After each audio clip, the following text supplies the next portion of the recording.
করে তিনি আজ আবার আমাদেরকে তার গৃহে মিলিত করেছেন এবং তার বাক্য থেকে শেখার সুযোগ তিনি আমাদেরকে দিয়েছেন।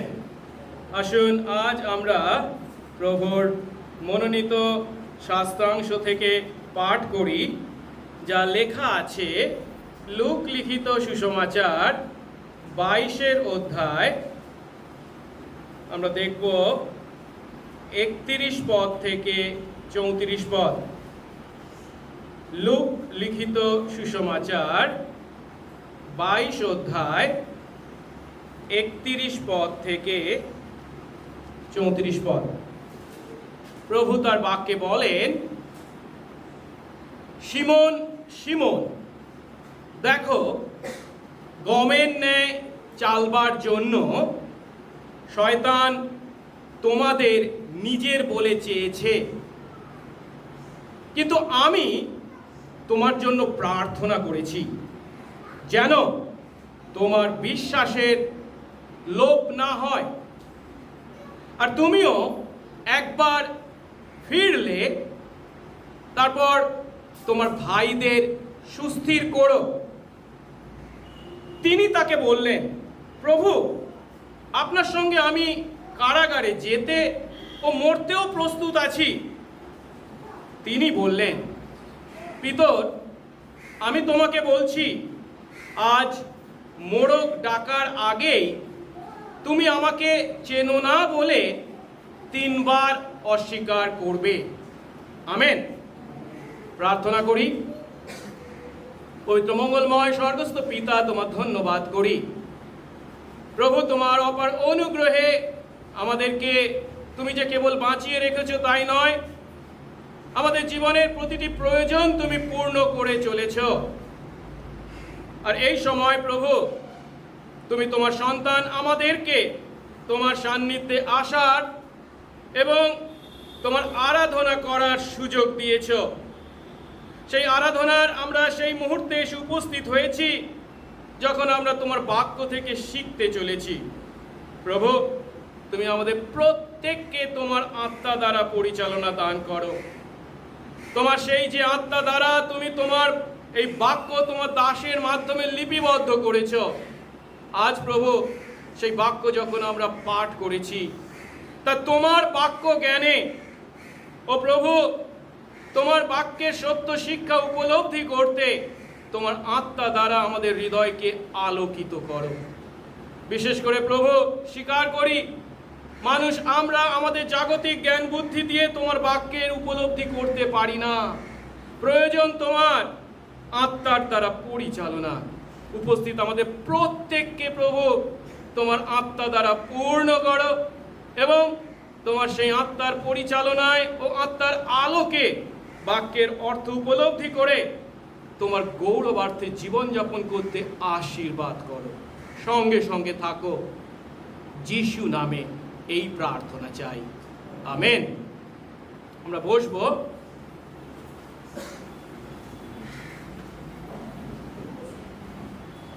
আমরা লুকের লেখা সুসমাচার থেকে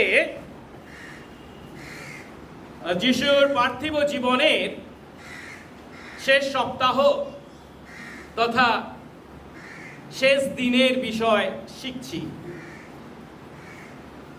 আর আমরা এর আগে দেখেছি যে যিশু তার পার্থিব জীবনের শেষ সন্ধ্যাটি জেরুসালেমের একটি বাড়ির উপরের কুঠুরিতে তার 12 জন প্রেরিত শিষ্যের সঙ্গে আহার করে কাটিয়েছিলেন।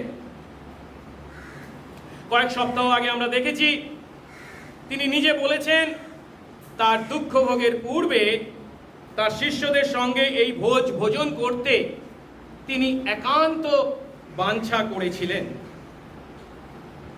আমরা আরো দেখেছি যে সেই সন্ধ্যায় তিনি তার শিষ্যদের সঙ্গে একাধারে শেষ নিস্তার পর্বের ভোজন করেছিলেন এবং প্রথম প্রভুর ভোজ স্থাপন করেছিলেন। প্রভুর ভোজ স্থাপন করার পর যিশু তার শিষ্যদেরকে তার শেষ উপদেশ দান করেন। যিশু জানেন ভালো করেই যে রাত পোহালেই সকালে তাকে ক্রুশবিদ্ধ হয়ে মরতে হবে। অন্যদিকে শিষ্যরাও মোটামুটি আঁচ করতে পেরেছেন যে যিশুর শত্রুরা যিশুকে হত্যা করার জন্য ষড়যন্ত্র শুরু করে দিয়েছে।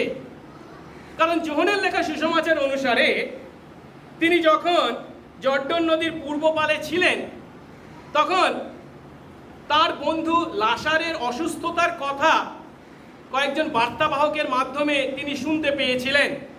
আর তখন তিনি তার শিষ্যদেরকে বলেছিলেন, এসো আমরা জিহুদিয়াতে যাই। কিন্তু যিশুর সেই কথা শুনে শিষ্যরা কি বলেছিলেন?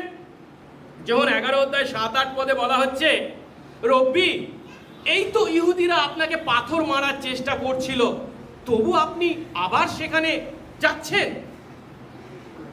অর্থাৎ যিশু জানেন তার ক্রুশমৃত্যু হতে চলেছে, আর তার শিষ্যরাও পর্যন্ত জানে যে তার শত্রুদের ষড়যন্ত্র চরম মাত্রায় পৌঁছেছে। এমন গুরু গম্ভীর পরিস্থিতির মধ্যে, সেই পরিবেশের মধ্যে যিশু তার শিষ্যদেরকে তার মনে শেষ গুরুত্বপূর্ণ কথা শোনাচ্ছেন। আর সেদিন যিশু তার শিষ্যদেরকে যে সমস্ত কথা বলেছিলেন তা আমরা এই লুক 22 অধ্যায় 21 পদ থেকে 38 পদে দেখতে পাই। প্রথমে যে বিষয়টির কথা তিনি বলেছিলেন তা হলো 21 থেকে 23 পদে তিনি তার শিষ্যদের মধ্যে একজন তথা ইস্করিতীয় জিহুদাকে নির্দেশ করেছিলেন। কি হিসাবে?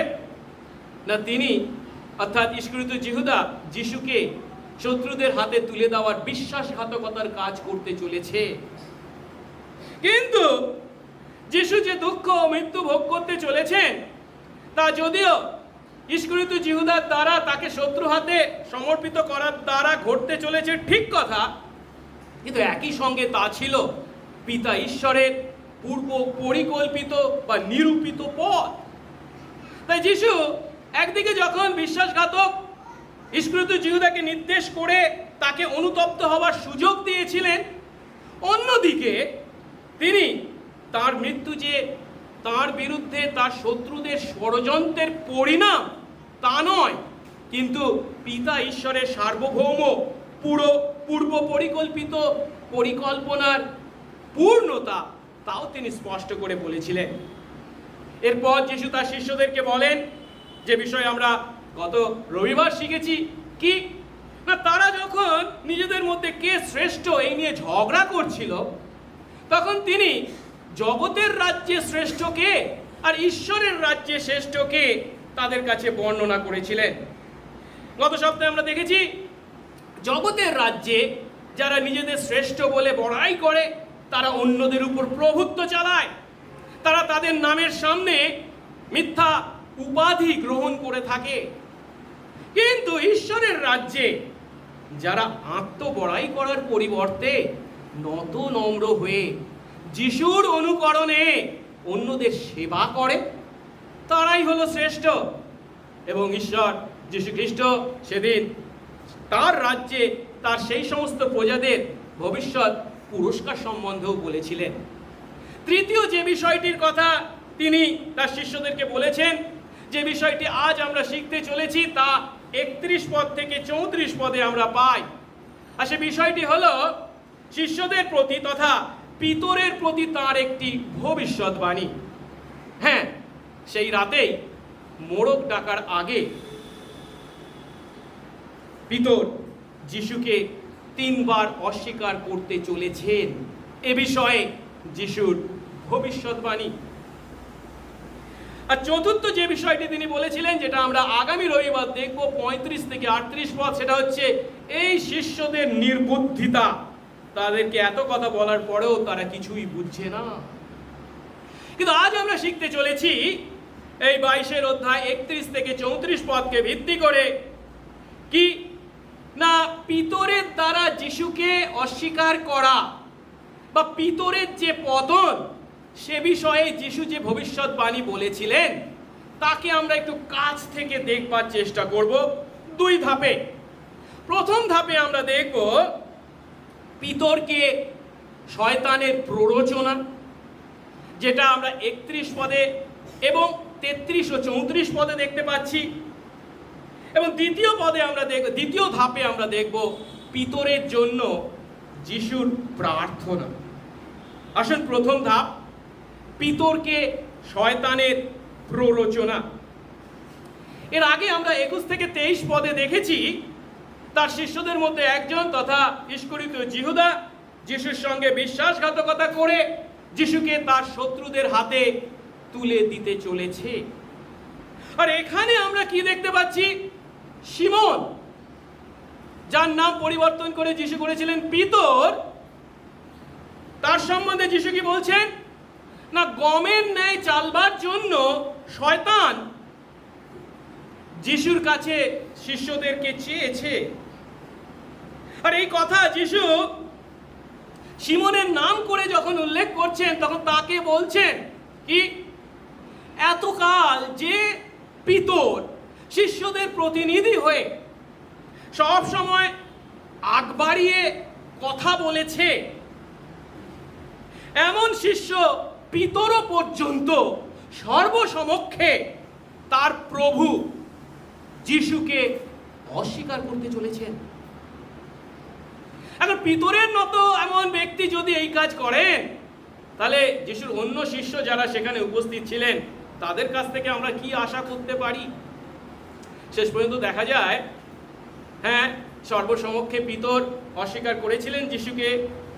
অন্যরা হয়তো সেইভাবে সর্বসমক্ষে অস্বীকার করেননি, কিন্তু যিশু যখন ধরা পড়েছিলেন তখন তারা সকলেই তাকে ছেড়ে পালিয়েছিল।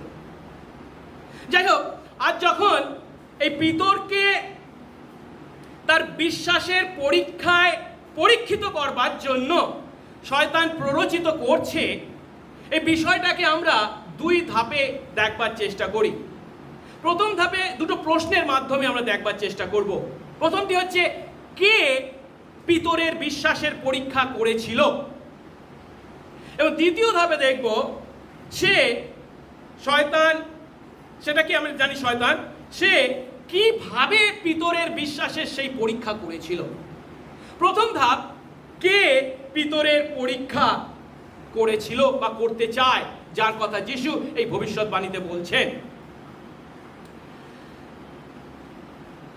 পিতরের দ্বারা যিশুকে যে অস্বীকার করার কাজ ঘটতে চলেছে, যিশু যে বিষয়ে ভবিষ্যৎবাণী করছেন, তা কার প্ররোচনায়?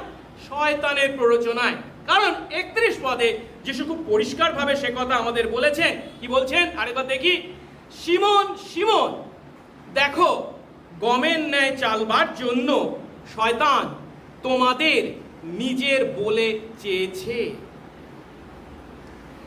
অর্থাৎ পিতরের এই বিশ্বাসের পরীক্ষা কার দ্বারা সাধিত হতে চলেছে? শয়তানের দ্বারা। এখন শয়তান এই নাম যখনই আমাদের কানে আসে, তখন আমাদের কাছে বিভিন্ন চিন্তা আমাদের মনে উঁকি মারে। কিন্তু খ্রিস্ট বিশ্বাসী যদি আমরা হয়ে থাকি, বাইবেলকে ঈশ্বরের বাক্য বলে যদি আমরা বিশ্বাস করি, তাহলে শয়তানের ব্যক্তিত্ব, কার্যকলাপ এবং ক্ষমতাকে আমরা স্বীকার করতে বাধ্য। কারণ বাইবেল শয়তানের অস্তিত্ব, ব্যক্তিত্ব, কার্যকলাপ এবং ক্ষমতাকে আমাদের কাছে পরিষ্কারভাবে তুলে ধরে। কিন্তু আমরা যে কেবল তার ব্যক্তিত্ব, কার্যকলাপ, ক্ষমতাকে স্বীকার করব, সেখানেই থেমে থাকবো তা নয়।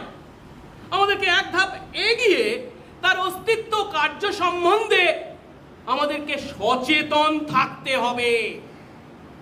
কারণ বাইবেল বলে, পৃথিবীতে মানব জাতির ইতিহাসের শুরুতেই এই শয়তানের প্রলোভনের দ্বারাই আমাদের পৃথিবীতে পাপের প্রবেশ ঘটেছিল, যা আদি পুস্তক 3 অধ্যায়ে বর্ণনা করা হয়েছে। আবার এই শয়তানের কার্যকলাপ সম্বন্ধে আমরা ইয়োবের পুস্তকে দেখতে পাই।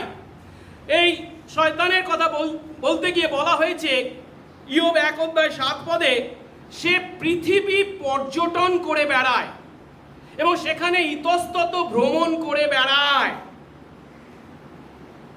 এবং সেই পর্যটন এবং ইতস্তত ভ্রমণের উদ্দেশ্য কি? লোকদেরকে তথা ঈশ্বরের সন্তান বিশ্বাসী আমাদেরকে ঈশ্বর বিশ্বাস থেকে দূরবর্তী করা। সেই হবার প্রতি প্রলোভনের মাধ্যমে সে যে কাজ শুরু করেছে তা সে ক্রমশ সাধন করে চলেছে। আর এই কারণেই যীশুখ্রিস্ট তার পার্থিব পরিচর্যা কালে নতুন নিয়মে আমরা দেখতে পাই এই শয়তানকে কি বলেছেন? এই জগতের অধিপতি। আবার যখন 8:44 পদে শয়তানকে কি বলেছেন? নরঘাতক। ওই 44 পদেই আবার তাকে মিথ্যাবাদী বলেছেন। প্রথম পিতর 5:8 পদে পিতর শয়তানকে বিশ্বাসীদের গ্রাস করতে গর্জনকারী সিংহের ন্যায় অন্বেষণকারী বলেছেন। আর প্রকাশিত বাক্য 12:10 পদে যোহন শয়তানকে বিশ্বাসীদের উপর দোষারোপকারী, যে বিশ্বাসীদের উপর দোষ আরোপ করে বলে বর্ণনা করেছে। হ্যাঁ, আদম থেকে শুরু করে শয়তান মানুষদেরকে ঈশ্বরের কাছ থেকে দূরবর্তী করতে ক্রমশ কাজ চালিয়ে যাচ্ছে। মানুষের হৃদয়ে যখন ঈশ্বরের বাক্য তথা সুসমাচারের বীজ রোপণ করা হয়, সেই বীজ বপকের দৃষ্টান্তে যিশু শয়তানের কাজকে কিভাবে বর্ণনা করছেন? সে পথের ধারে পড়া বীজ যেমন পাখিরা খেয়ে নেয়, বলছেন পাপাত্মা এসে মানুষদের হৃদয় থেকে সেই বপন করা বীজ চুরি করে নেয়। আবার যিশু সেই শ্যামা ঘাস এবং গমের ক্ষেত্রের বর্ণনা করতে গিয়ে বলেছেন, যেমন গমের ক্ষেতে কেউ এসে শ্যামা ঘাসের বীজ ছড়িয়ে দিয়ে যায়, ঠিক একইভাবে বিশ্বাসীদের মধ্যে শয়তান কি করে? পাপাত্মার সন্তানদেরকে উৎপন্ন করে। আবার বিশ্বাসীদের বিরুদ্ধে বিভিন্ন তাড়নাকে উৎপন্ন করা, বিশ্বাসীদের মধ্যে মিথ্যা শিক্ষা ছড়িয়ে দেওয়া, বিশ্বাসীদের মধ্যে দলভেদকে উৎপন্ন করার কাজকেও শয়তানের কাজ হিসাবে নতুন নিয়মে বর্ণনা করা হয়েছে।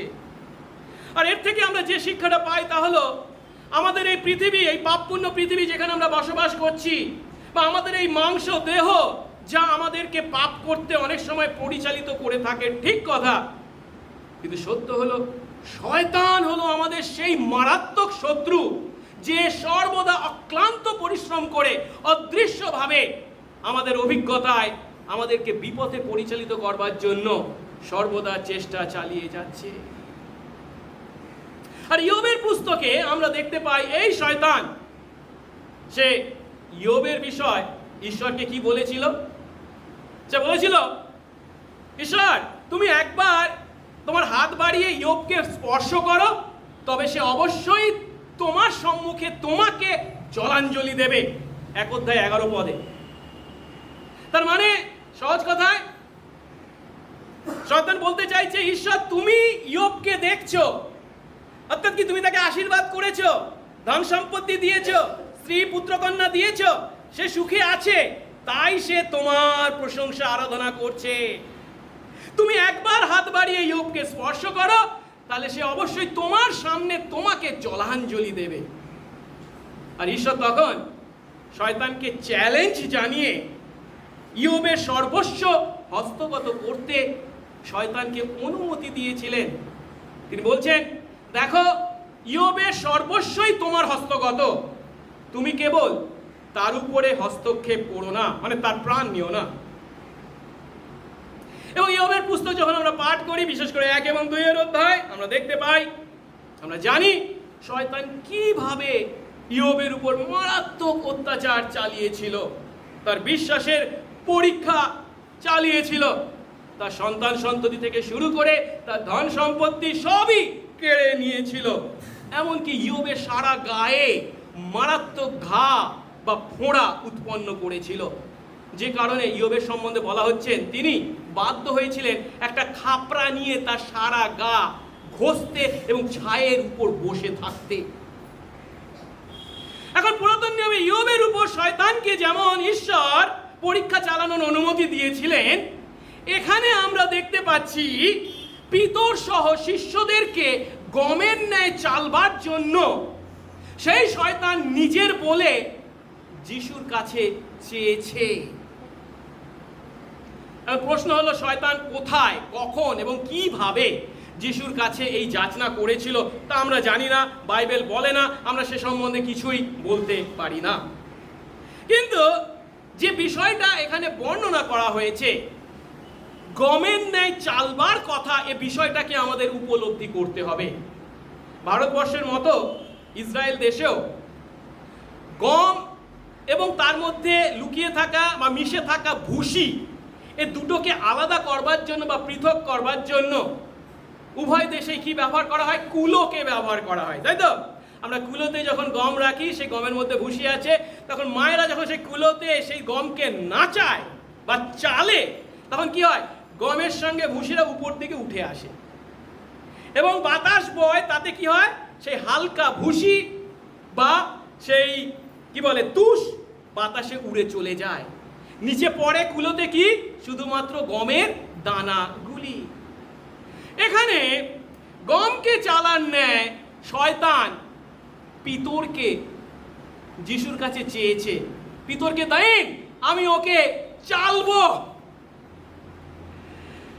এখন ইয়োবের উপর পরীক্ষা চালাতে ঈশ্বর যেমন শয়তানকে অনুমতি দিয়েছিলেন, এখানে আমরা যিশুকে দেখতে পাচ্ছি পিতরের উপর পরীক্ষা চালাতে যিশু শয়তানকে অনুমতি দিয়েছেন।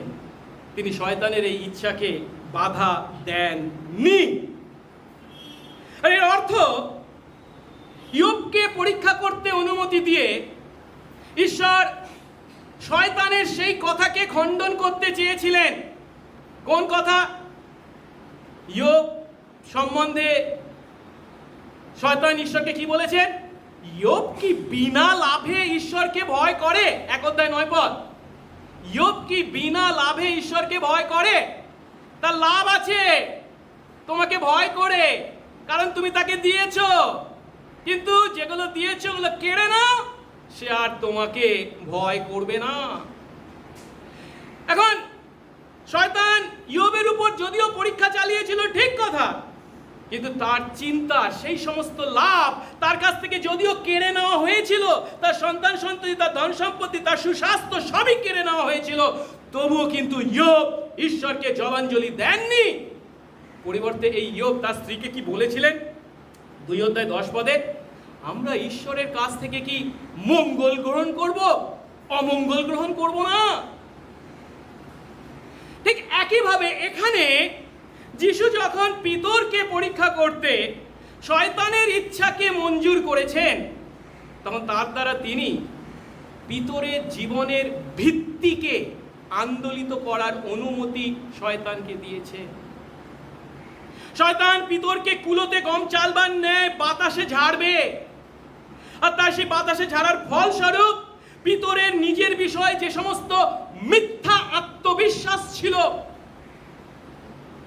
যে মিথ্যা আত্মবিশ্বাসের কথা 33 পদে আমরা দেখতে পাই, চিৎকার করে সে কি বলেছিল? না প্রভু, আমি তোমার সঙ্গে কারাগারে যাব, তোমার সঙ্গে মরব।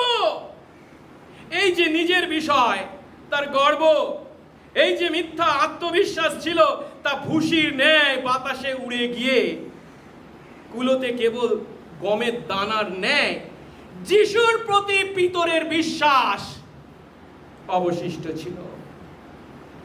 আত্মবিশ্বাস নয়, খ্রিস্ট বিশ্বাস গমের দানার ন্যায় অবশিষ্ট থাকবে। খ্রিস্ট বিশ্বাসী আমরা যদি নিজেদেরকে সত্যি খ্রিস্ট বিশ্বাসী বলে স্বীকার করি, ঈশ্বরের বাক্যকে বিশ্বাস করি, তাহলে আমরা সেই শয়তানের অস্তিত্ব, কার্যকলাপ ও ক্ষমতাকে স্বীকার করতে লজ্জিত হব না। অবিশ্বাসী জগৎ যদিও আমাদের সেই কথা শুনে আমাদেরকে বিদ্রুপ করতে পারে, কিন্তু আমরা তাতে বিচলিত হব না। আর আমরা যখন শয়তানের অস্তিত্ব, ক্ষমতাকে স্বীকার করি, তখন আমাদেরকে শয়তানের বিভিন্ন চাতুরির বিরুদ্ধে সর্বদা সতর্ক থাকতে হবে। মনে রাখতে হবে, দাউদের ন্যায় ঈশ্বরের মনের মতো মানুষকে, বা এখানে পিতরের ন্যায় যিশুর অন্যতম প্রধান শিষ্যকে শয়তান পরীক্ষা করেছিল এবং তাদের পতন পর্যন্ত ঘটেছে। ঈশ্বর শয়তানের দ্বারা তাদের পরীক্ষা হওয়াকে অনুমতি দিয়েছিলেন, কারণ তার অনুমতি ছাড়াই পৃথিবীর মাটিতে কিছুই ঘটতে পারে না। তাই সেই গর্জনকারী সিংহ যে সর্বদা আমাদেরকে গ্রাস করতে ওত পেতে আছে, এই সত্যকে যদি আমরা জানি এবং মানি, তাহলে আমাদের উচিত কি জানেন?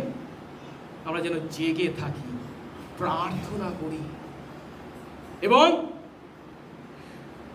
ইফিসীয় 6 অধ্যায় যে আধ্যাত্মিক অস্ত্রসজ্জার কথা বলা হয়েছে তা যেন পরিধান করি শয়তানকে পরাস্ত করার জন্য।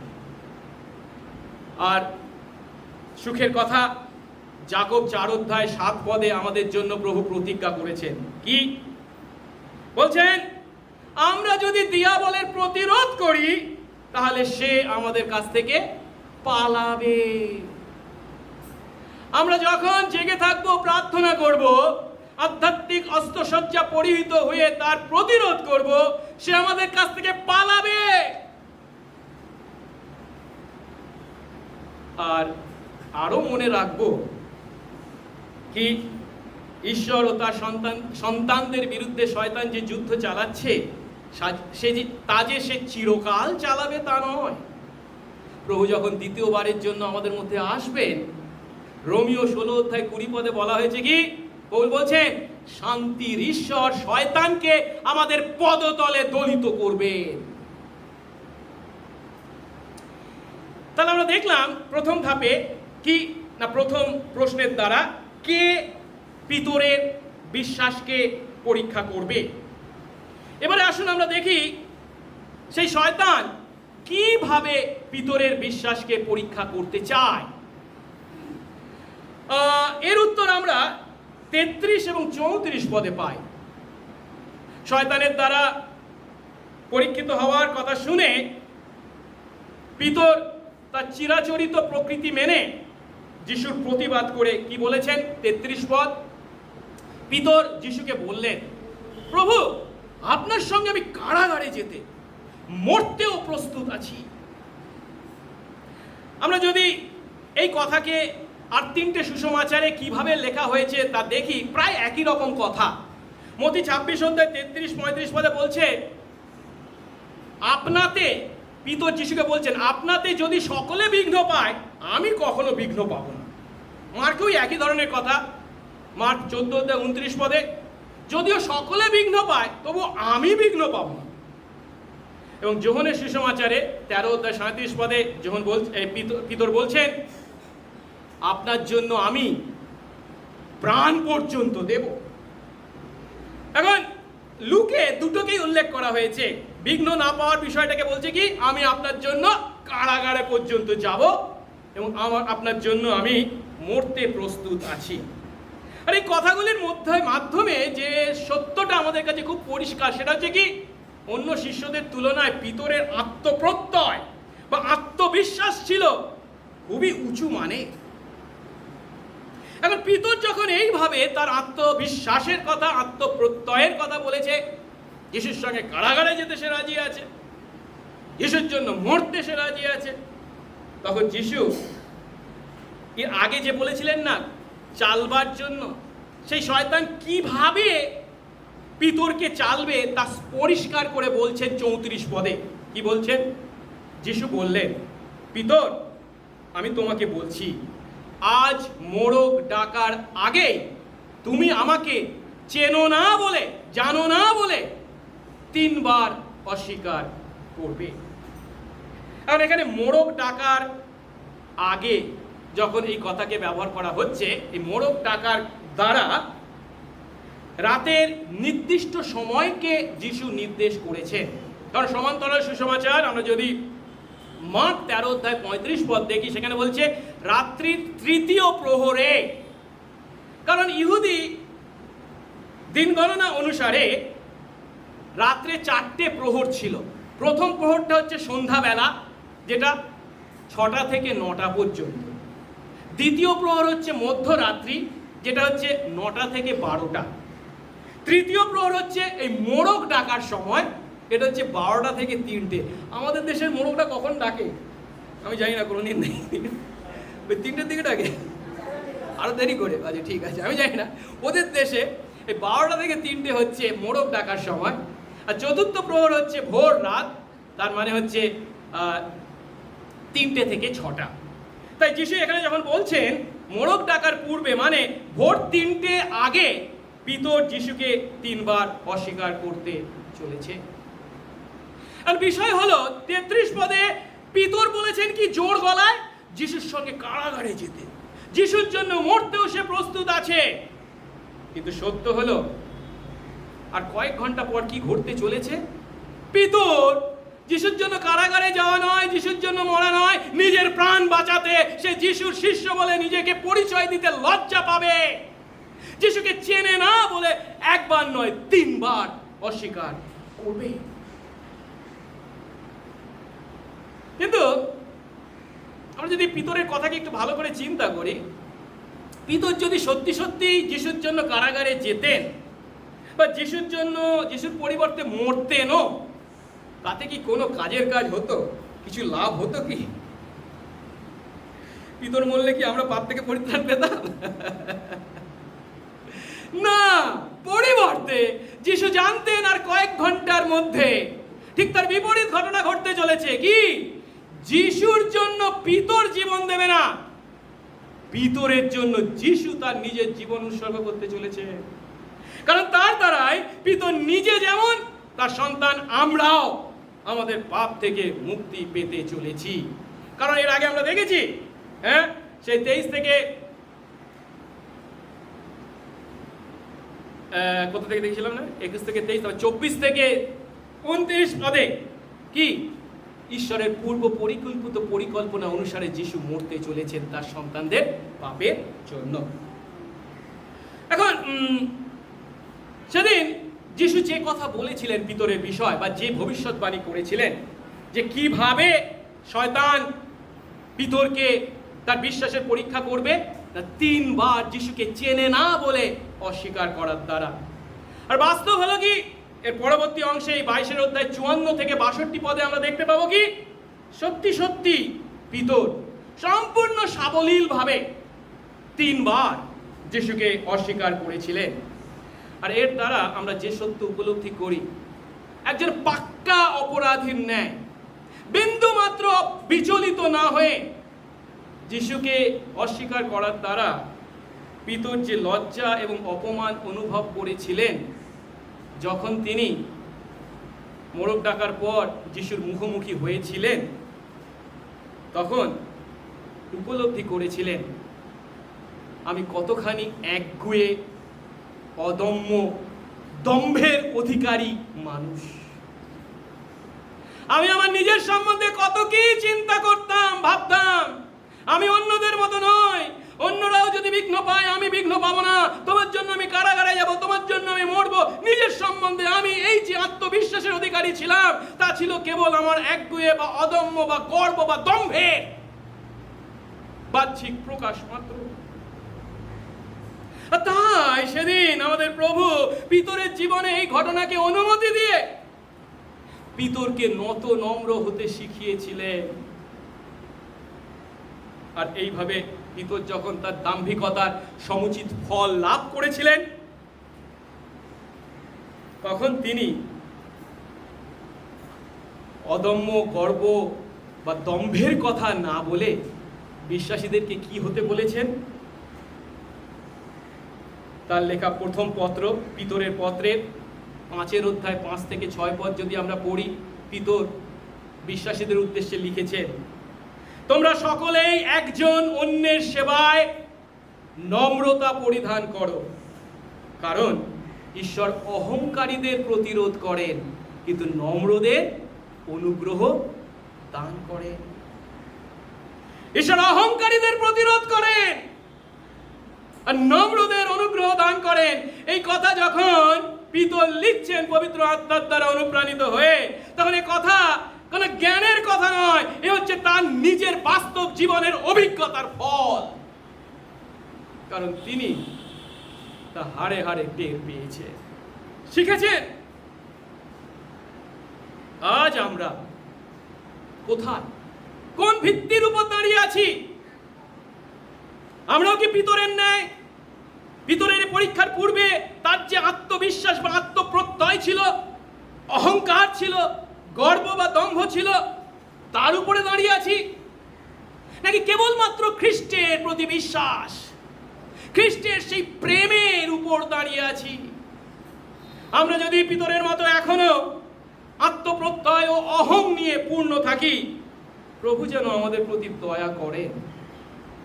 সেদিন পিতরের প্রতি সেই ঝড়কে অনুমতি দিয়ে, শয়তানের দ্বারা সেই পরীক্ষাকে অনুমতি দিয়ে যেমন তাকে পরিবর্তিত করেছিলেন, তাকে উপলব্ধি দিয়েছিলেন, আত্মোপলব্ধি, আমাদের জীবনেও যেন সেই রকম আত্মিক ঝড়কে তিনি অনুমতি দেন, যার ফলস্বরূপ আমাদের জীবনের ভিত্তি যেন আন্দোলিত হয়। আমরা যেন নিজেদের উপর আস্থা রাখার পরিবর্তে খ্রিস্টে আস্থা রাখার ভিত্তিতে পরিবর্তিত হই। আসুন আমরা আমাদের কথা ও কাজের দ্বারা যিশুকে সেবা করি, যিশুকে স্বীকার করি, তার আরাধনা ও তার সেবা করি। আসলে এবারে আমরা দ্বিতীয় ধাপে দেখলাম, প্রথম ধাপে দেখলাম শয়তানের প্ররোচনা, আর দ্বিতীয় ধাপে দেখব পিতরের জন্য যিশুর প্রার্থনাকে, যা 32 পদে বর্ণনা করা হয়েছে। শয়তান যখন গমের ন্যায় চালবার জন্য যিশুর কাছে পিতরকে চেয়েছিল, আমরা কি আশা করতে পারি? যিশু নিশ্চয়ই শয়তানের সেই ইচ্ছাকে মঞ্জুর করবেন না। কিন্তু আমরা অবাক হই, যিশু কি করেছেন? শয়তানের সেই ইচ্ছাকে মঞ্জুর করেছে। কেবল তাই নয়, তিনি যে শয়তানের সেই ইচ্ছাকে মঞ্জুর করেছেন তা আগে থেকেই জানিয়েছেন যে পিতর শয়তানের দ্বারা পরীক্ষিত হতে চলেছে, তার বিশ্বাসের পরীক্ষা ঘটতে চলেছে। আমরা তো মনে করতে পারি, এ কেমন যিশু, এ কেমন ঈশ্বর, তিনি জেনে শুনে পিতরকে শয়তানের হাতে ছেড়ে দিলেন। আমাদের সার্বভৌম ঈশ্বর যেমন ইয়োবের উপর পরীক্ষা চালাতে শয়তানকে অনুমতি দিয়েছিলেন, এখানে যিশু যখন পিতরের উপর পরীক্ষা চালাতে শয়তানকে অনুমতি দিচ্ছেন, তখন কিন্তু তার পিছনে তার উত্তম উদ্দেশ্য লুকিয়ে আছে। তিনি যে শুধুমাত্র শয়তানের হাতে তাকে তুলে দিয়ে নিশ্চিন্ত হয়েছেন বা হাত পা গুটিয়ে বসেছিলেন তা নয়, তার সঙ্গে সঙ্গে শয়তানের এই পিতরের জীবনে যেটা সব থেকে বেশি প্রয়োজন ছিল, তিনি তা করেছেন বা করবেন বলে প্রতিজ্ঞা করেছেন। সেটা কি? পিতরের সব থেকে বেশি প্রয়োজন ছিল পিতরের জন্য যিশুর প্রার্থনা।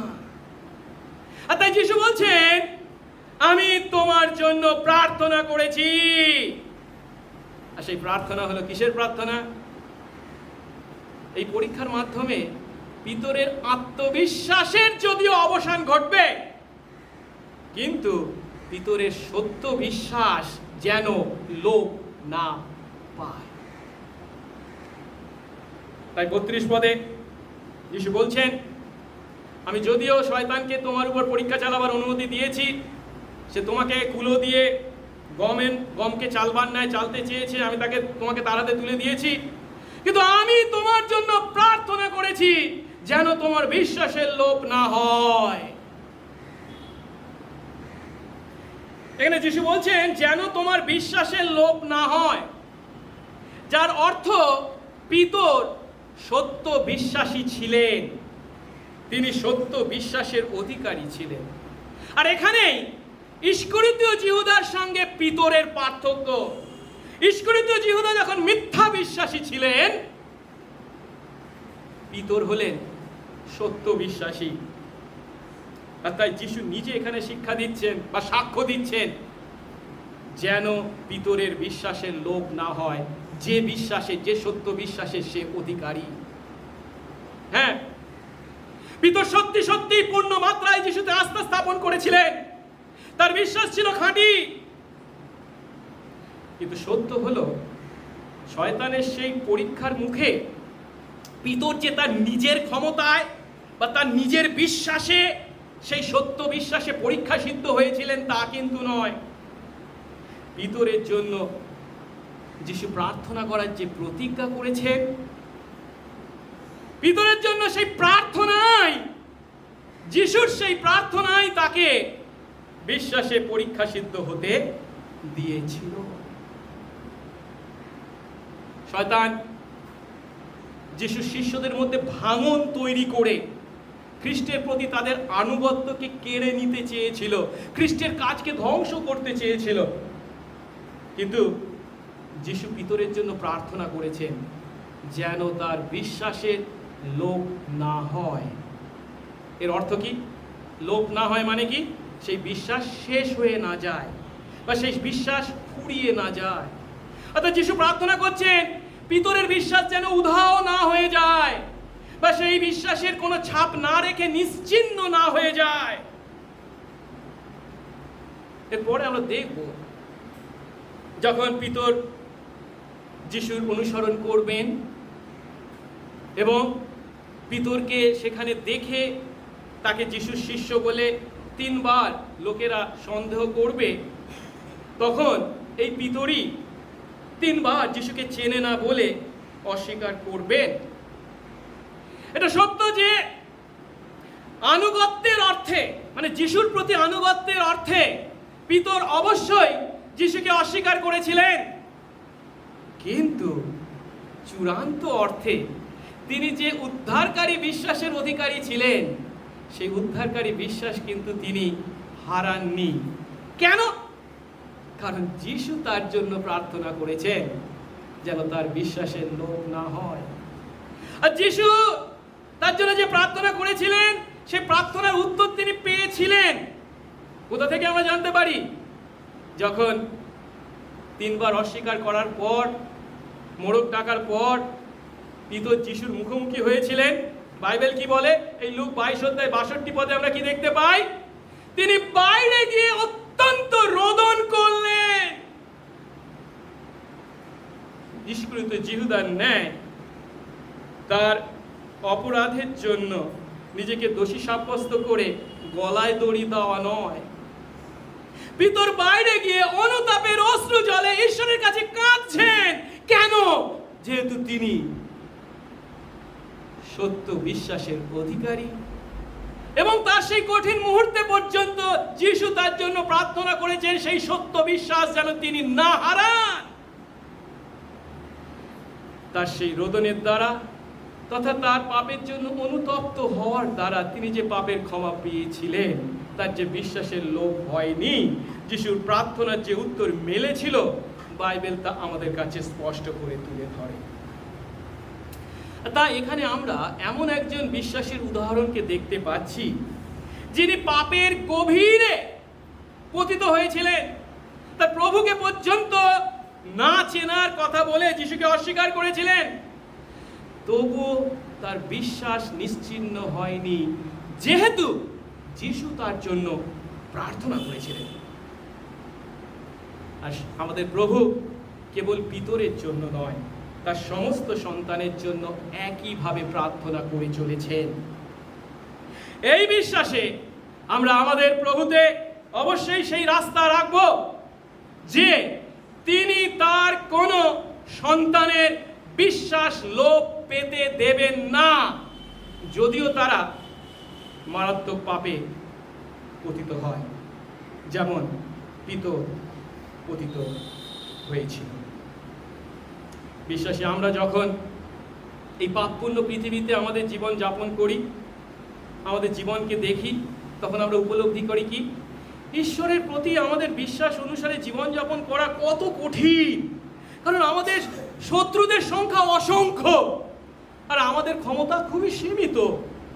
এই পৃথিবী বিভিন্ন ফাঁদে পরিপূর্ণ, আমাদের হৃদয়ও কত দুর্বল। তাই মনে হয় আমাদের পক্ষে স্বর্গে পৌঁছানো প্রায় অসম্ভব। কিন্তু পিতরের জন্য যিশুর প্রার্থনা আমাদেরকে সেই আশ্বাস ও নিরাপত্তা দিচ্ছে কি সেই যিশু যিনি পিতরের জন্য প্রার্থনা করেছিলেন, এখন তিনি পিতা ঈশ্বরের দক্ষিণে বসে আছেন এবং তার সন্তান আমাদের জন্য মধ্যস্থতার প্রার্থনা করছেন, আমাদের জন্য পিতার কাছে অনুরোধ করে চলেছেন।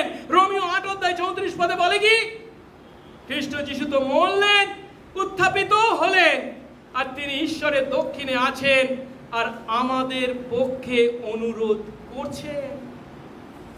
হ্যাঁ, প্রথম জন 2 অধ্যায় 1 পদ অনুসারে যীশু খ্রিস্ট পিতার কাছে আমাদের পক্ষ সমর্থনকারী হয়ে, আমাদের উকিল হয়ে আছেন। আমাদের পক্ষ সমর্থনকারী হয়ে যিশু সর্বদা পিতার কাছে আমাদের জন্য অনুরোধ করে চলেছেন। তিনি আমাদের সমস্ত প্রয়োজন অবগত আছেন এবং তিনি তার করুণায় ও অনুগ্রহে সেই সমস্ত প্রয়োজন পূর্ণ করে চলেছেন। তাই ইব্রিয় 7:25 লেখক বলছেন, যারা যিশুর মধ্য দিয়ে ঈশ্বরের কাছে উপস্থিত হয় তাদের যিশু সম্পূর্ণরূপে পরিত্রাণ করতে পারেন, কারণ তাদের জন্য অনুরোধ করতে যিশু সতত জীবিত আছেন। তার সন্তান যদি আমরা হয়ে থাকি, সত্য বিশ্বাসী যদি আমরা হয়ে থাকি, আমরা সেই আশ্বাস, সেই নিরাপত্তা পেয়েছি কি না, যিশু সতত আমাদের জন্য জীবিত আছেন, আমাদের জন্য পিতার কাছে অনুরোধ করে চলেছে। হ্যাঁ, বিশ্বাসী আমরাও পাপ করি, পতিত হই, কিন্তু তার মানে যে আমরা আমাদের পরিত্রাণ হারাতে চলেছি তা নয়। আমাদের জন্য পিতার দক্ষিণে বসে যিশু অনুরোধ করে চলেছেন, আমাদের জন্য প্রার্থনা করে চলেছেন, এবং তার প্রার্থনা কখনো ব্যর্থ হওয়ার নয়।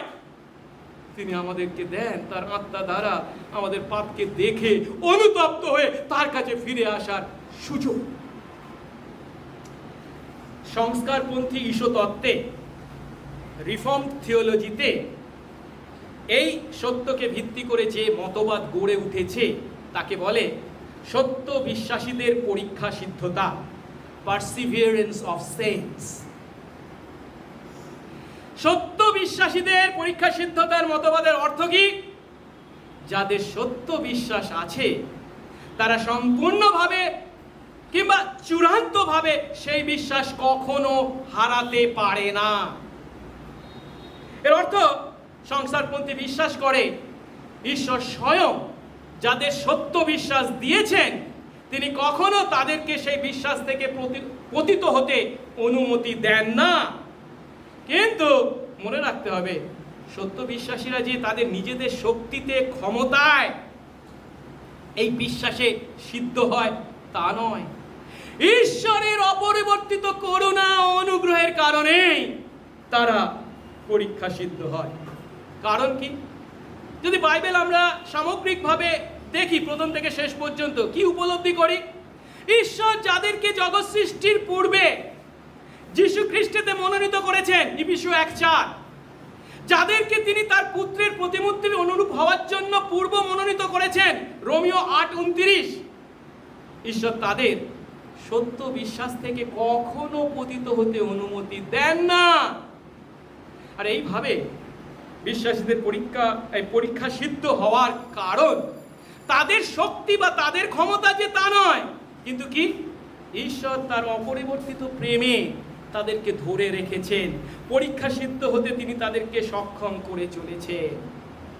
তাই যিশু তার সন্তান আমাদের সম্বন্ধে কি বলেছেন? যখন 10:28 বলছে, আমি তাদেরকে মানে আমার মেজদের অনন্ত জীবন দিই, তারা কখনো বিনষ্ট হবে না, আর কেউই আমার হাত থেকে তাদের কেড়ে নেবে না। অর্থাৎ আমাদেরকে যা শেষ পর্যন্ত সুরক্ষিত রাখে বা পরীক্ষা সিদ্ধ করে তা চূড়ান্ত অর্থে আমাদের দ্বারা খ্রিস্টকে ধরে রাখা নয়, কিন্তু খ্রিস্টের দ্বারা আমাদেরকে ধরে রাখা। আর আমরা ঈশ্বরের গৌরব কীর্তন করি যে তিনি কখনো আমাদেরকে তাকে ছাড়তে দেবেন না। কিন্তু প্রভুর বাক্যকে ভুল বুঝবেন না। এই কথা শুনে হয়তো অনেকে বলবেন, ও আমি বিশ্বাস করেছি, পরিত্রাণ পেয়েছি, এরপর আমি আমার যা খুশি তাই জীবনযাপন করলেও আমি বিশ্বাস হারাবো না, কারণ যিশু আমার জন্য প্রার্থনা করছেন, ধরে রেখেছেন। না, বাইবেল তা কখনোই বলে না।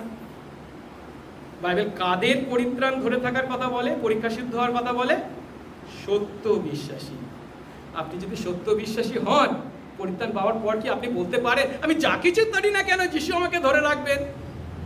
সত্য বিশ্বাসী কখনো এই কথা বলে না। তার পরিবর্তে বলে, প্রভু আমার ক্ষমতা এই পৃথিবীর উপর পাপের উপর জয়লাভের জীবনযাপন করতে আমি যথেষ্ট শক্তি বা ক্ষমতার অধিকারী নই, তুমি আমাকে ধরে থাকো।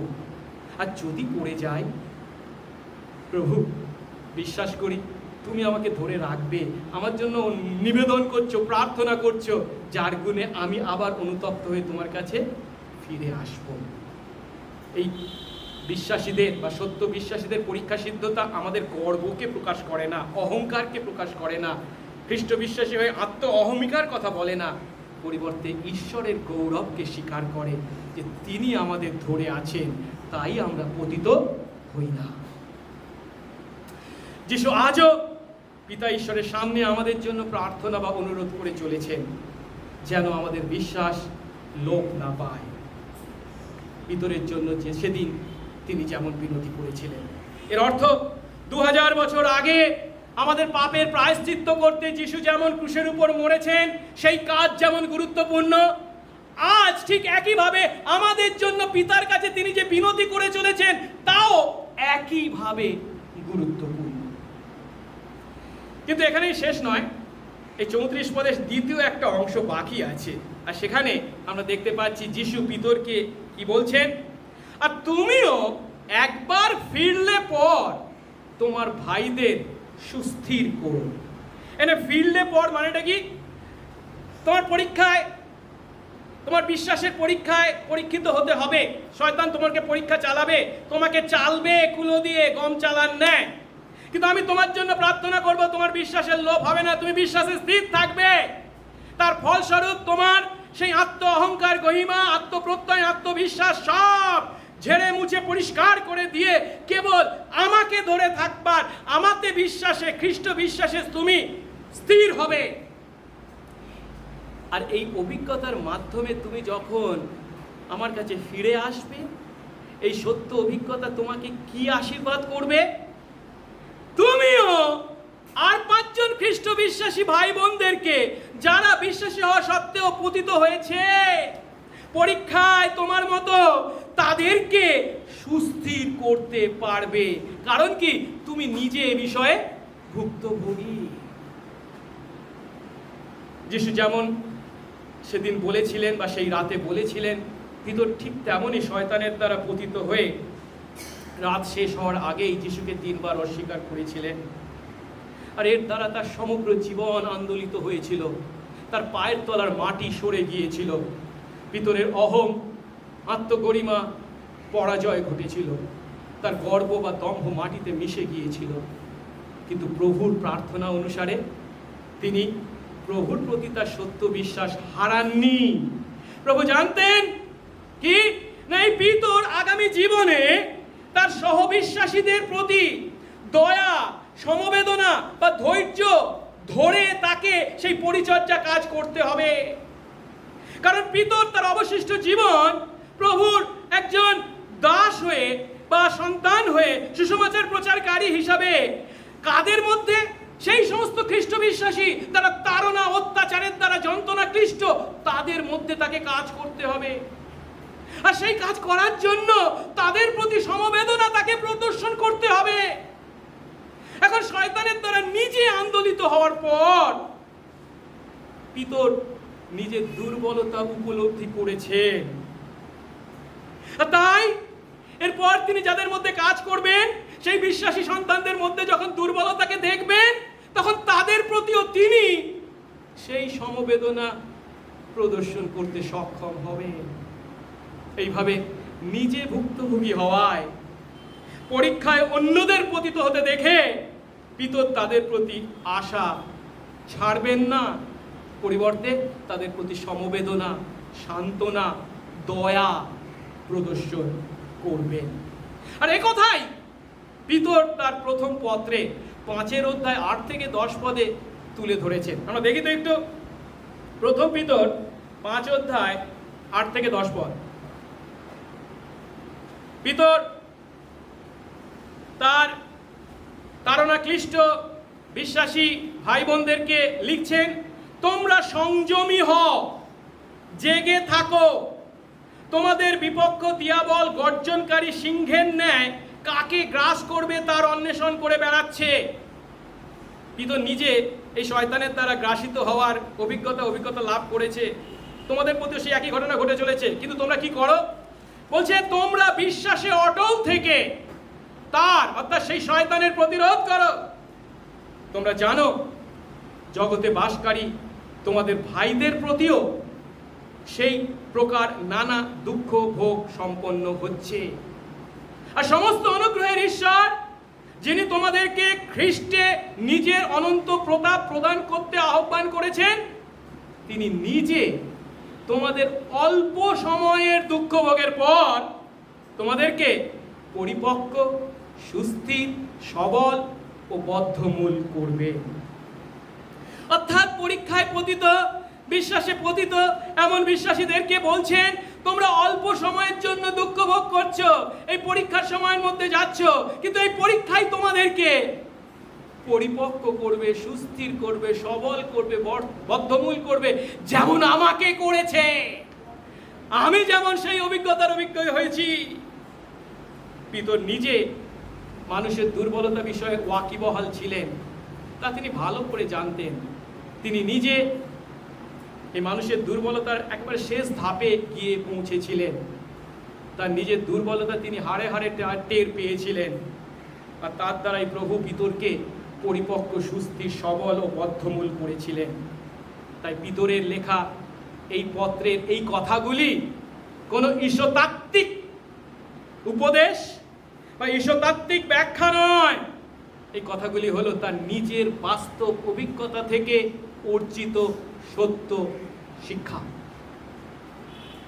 হ্যাঁ, আমাদের ঈশ্বর এমন সার্বভৌম যে তিনি পাঁকেও পদ্ম ফুল ফোটাতে সক্ষম, যার অর্থ মন্দের মধ্য থেকে উত্তমকে তিনি আনয়ন করতে পারেন। পৃথিবীর মাটিতে সব থেকে নির্মম, নোংরা, মন্দ কাজ যদি কিছু ঘটে থাকে, তা কি? ঈশ্বর পুত্র যীশু খ্রিস্টের ক্রুশীয় মৃত্যু। কিন্তু প্রভু তাকে ব্যবহার করেছে সেই উত্তম উদ্দেশ্য তথা তার সন্তান আমাদেরকে উদ্ধার করার জন্য। আর এই কথা আমাদের মণ্ডলীর প্রতি আজ একইভাবে প্রযোজ্য। মণ্ডলীতেও কিছু সদস্যের দুষ্টতাকে পর্যন্ত তিনি ব্যবহার করে মণ্ডলীর অন্য সমস্ত বিশ্বাসীর উপকার সাধন তিনি করতে পারেন। তার মানে এই নয়, আমি যদি দুষ্ট কাজ করে থাকি, বেশ ভালো করছি, করে যাই, তাতে অন্যরা আশীর্বাদ পাবেন না, নিশ্চয়ই তা নয়। কিন্তু তার মাধ্যমে যেটা বলা হচ্ছে সেটা হচ্ছে কি, একজন বিশ্বাসীর পতনকে ব্যবহার করে তিনি অন্য বিশ্বাসীদের বিশ্বাসকে দৃঢ় করতে পারেন। এখন আমরা নিজেরা যদি পিতরের ন্যায় সেই বিশ্বাসী হয়ে থাকি, পিতরের ন্যায় আমাদেরও বিশ্বাসের পতন ঘটে থাকে, আমাদের জীবন বা জীবনযাত্রায় যদি আমরা বিশ্বাসে পতিত হয়ে থাকি, যিশুকে অস্বীকার করার ন্যায় মারাত্মক পাপ যদি আমরা করে থাকি, কিন্তু কি উপলব্ধি করেছি সত্য বিশ্বাসী হওয়ায়? ঈশ্বর আমাদেরকে সেই পতন থেকে উদ্ধার করেছেন, আরোগ্য দান করেছেন তার অনুগ্রহে। আর তা যদি সত্য হয়, এখন আমরা আমাদের অভিজ্ঞতায় যে অভিজ্ঞতা লাভ করেছি তা কি করব? সেই অভিজ্ঞতার ভিত্তিতে অন্যদের প্রতি, অর্থাৎ বিশ্বাসী ভাই বোনদের প্রতি ব্যবহার করব। আজ যখন দেখি মণ্ডলীর কোনো ভাই বা বোন বিশ্বাসের বিপথে পরিচালিত হয়েছে, পতিত হয়েছে, আমরা তার আশা ছাড়ব না, বরঞ্চ তাকে অনুপ্রাণিত করব। জানিস, পিতরের ন্যায় আমার জীবনেও এমন ঘটনা ঘটেছিল, কিন্তু ঈশ্বর আমাকে তার অনুগ্রহে আরোগ্য দান করেছেন। প্রভু তোকে ভালোবাসেন, তুই তার সন্তান, পরিবর্তিত হ, ফিরে আয়। অর্থাৎ আমাদের অভিজ্ঞতার কথা বলতে হবে তাদেরকে, এবং একদিকে যখন পাপ কত মারাত্মক, নোংরা, তা তাদের কাছে তুলে ধরবো, অন্যদিকে সেই পাপ থেকে যিনি আমাদেরকে উদ্ধার করেছেন, তিনি আমাদের জন্য শুধু উদ্ধার করা নয়, প্রার্থনা করে চলেছেন, বিনতি করে চলেছেন, তা তাকে স্মরণ করিয়ে দেব, সে যেন প্রভুর কাছে ফিরে আসে। প্রভু তার বাক্য দ্বারা এবং তার আত্মা দ্বারা আমাদের সকলকে পূর্ণ করুন। আমরাও যেন পিতরের ন্যায় প্রভুর হাতে গড়া শিষ্য হই। আমি কোন অর্থে হাতে গড়া বলছি? একজন শিল্পী যখন একটা পাথরের চাই থেকে একটা মূর্তিকে তৈরি করে, তখন কি করে তৈরি করে? তার হাতে ছেনি হাতুড়ি দিয়ে তাকে কাটে, অপ্রয়োজনীয় বিষয় সকল সব কেটে বাদ দিয়ে তারপরে সেই আসল চেহারাটাকে তৈরি করেন। ঈশ্বর যখন তার ছেনি হাতুড়ি দিয়ে আমাদেরকে তার মনের মতো করে গড়বার জন্য বিভিন্ন পরিবেশ বা পরিস্থিতির মধ্যে দিয়ে আমাদেরকে নিয়ে যান, আমরা যেন তাতে বিশ্বাসে স্থির থাকি এবং জানি, আশ্বস্ত হই যে তিনি আমাকে তার সন্তান করেছেন, আমাকে তিনি কখনো ছাড়বেন না। এই সমস্ত পরীক্ষা, প্রলোভন, পরিস্থিতি যদিও প্রতিকূল, কিন্তু তার মধ্যে তিনি সার্বভৌম, আমাকে অবশ্যই রক্ষা করবেন। আসুন প্রার্থনা করি। মঙ্গলময় স্বর্গস্থ পিতা, তোমার ধন্যবাদ করি যে প্রভু তুমি আমাদেরকে ধরে আছো। আমরা যে তোমাকে ধরে আছি তা নয়, তুমি আমাদেরকে ধরে আছো, কারণ তুমি আমাদেরকে জগৎ সৃষ্টির পূর্বে যীশু খ্রিস্টে মনোনীত করেছো। সেই যীশু খ্রিস্টের ও প্রতিমূর্তির অনুরূপ হবার জন্য তুমি আমাদেরকে পূর্ব নিরূপিত করেছো। তুমি আমাদেরকে সেই বিশ্বাস দিয়েছো, সেই সত্য বিশ্বাসের অধিকারী আমরা, যে বিশ্বাসে তোমার সন্তান হয়েছি। তুমি আমাদেরকে দিয়েছো যে নতুন জন্ম, তার জন্য তোমার ধন্যবাদ করি।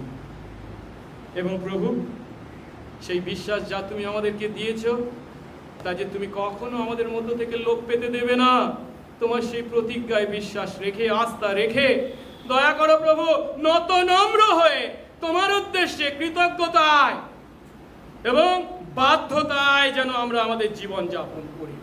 সঙ্গে সঙ্গে থাকো, যিশু নামে এই প্রার্থনা চাই, আমেন।